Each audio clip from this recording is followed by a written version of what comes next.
Chapter 2 Parliamentary Form of Government.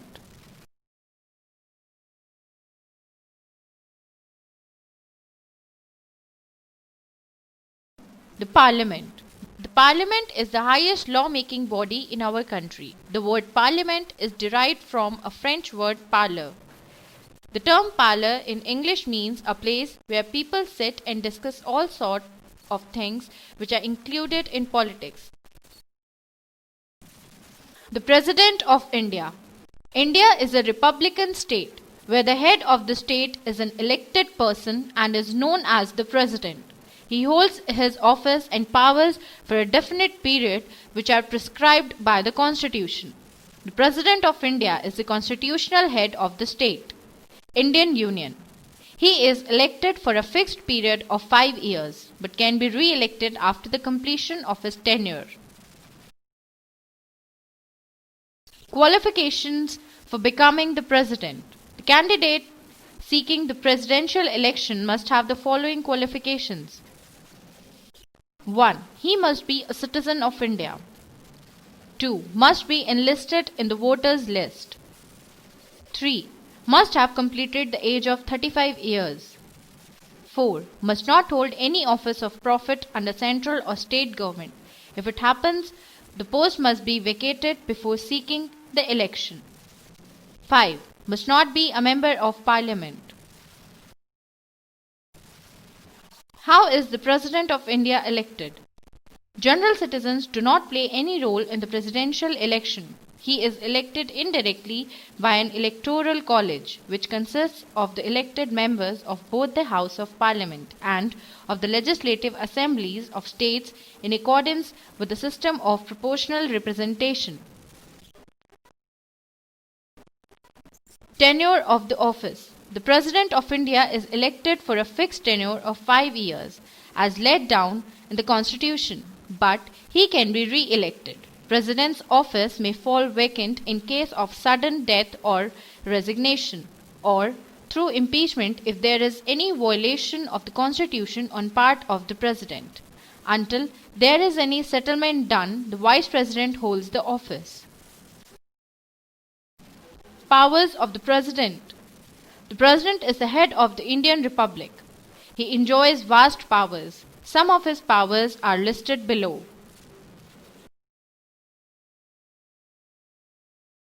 The executive powers enjoyed by the President of India are: being the head of the state, he or she makes all the important official appointments, administers all the union territories, is entitled to sign all treaties.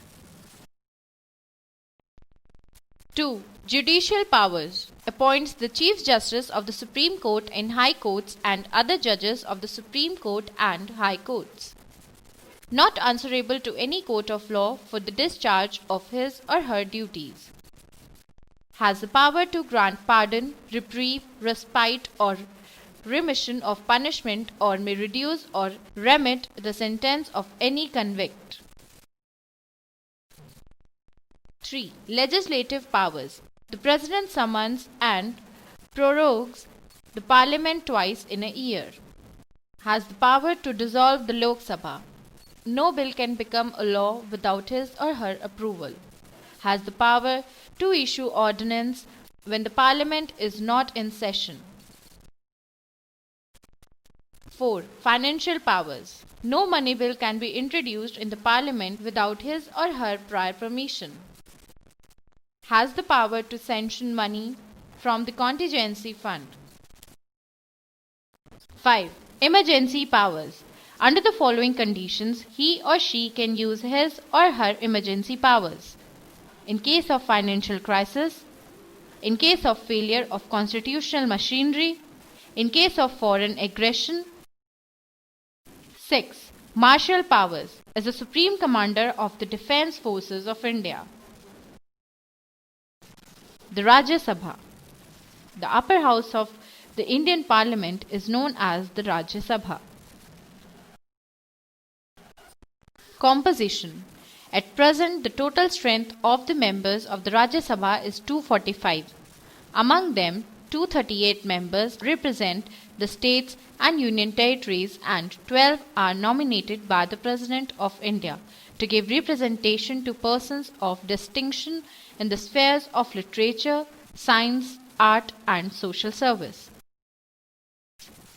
Presiding officer of Rajya Sabha. Like the Lok Sabha, the Rajya Sabha also has a chairman and deputy chairman. The Vice President of India is the ex officio chairman of the Rajya Sabha. The deputy chairman is elected from amongst the members of the Rajya Sabha. Tenure. The Rajya Sabha is a permanent house. It is not subjected to dissolution.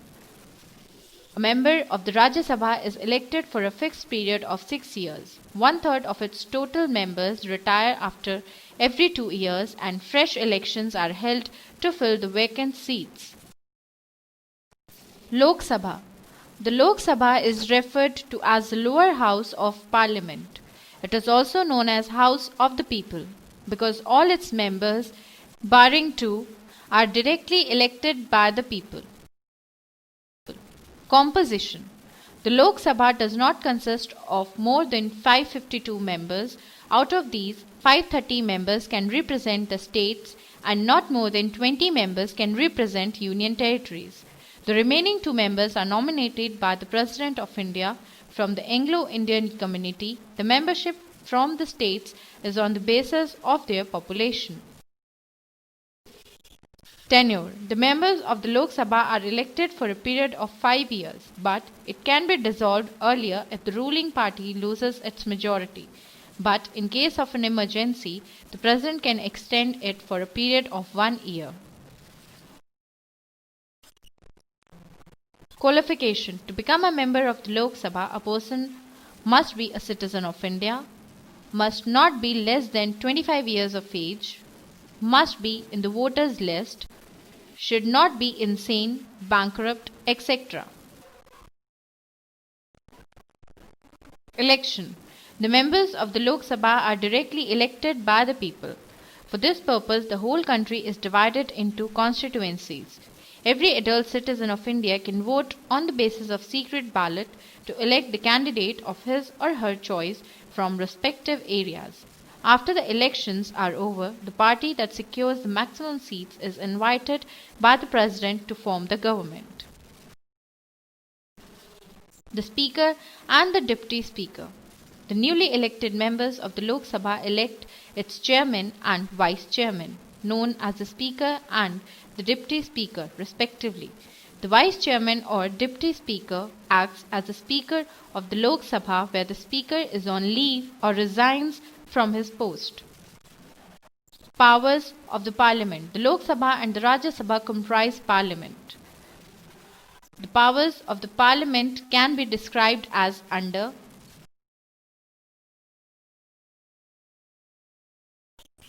1. Legislative powers. The Parliament is the highest law-making body in our country. It can make or amend laws on the subjects listed in the Union list and concurrent list. It also has the power to make laws even on the state subjects during emergency. 2. Financial powers. The Parliament has control over the financial resources of the country. The money bill first originates in the Lok Sabha and is then sent for approval to Rajya Sabha, which has only an advisory role to play in case of money bill.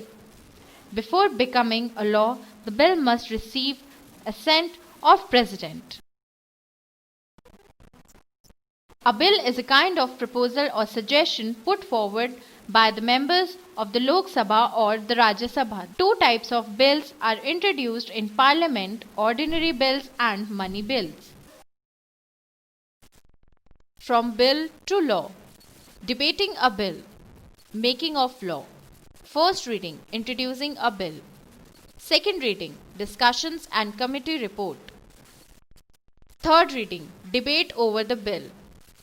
Bill is sent to other house. Discussions as in first house. Bill sent for President's assent. President's approval and bill becomes a law. Money bill. The money bill originates in the Lok Sabha. The upper house Rajya Sabha has no power to delay it by more than 14 days or bring a change in it. the Rajya Sabha may suggest some changes in the format of the money bill. But the Lok Sabha is not bound to accept these changes. Later on, it is sent for the President's approval. The constitutional functions or powers. The Parliament has the power to amend the constitutional provisions.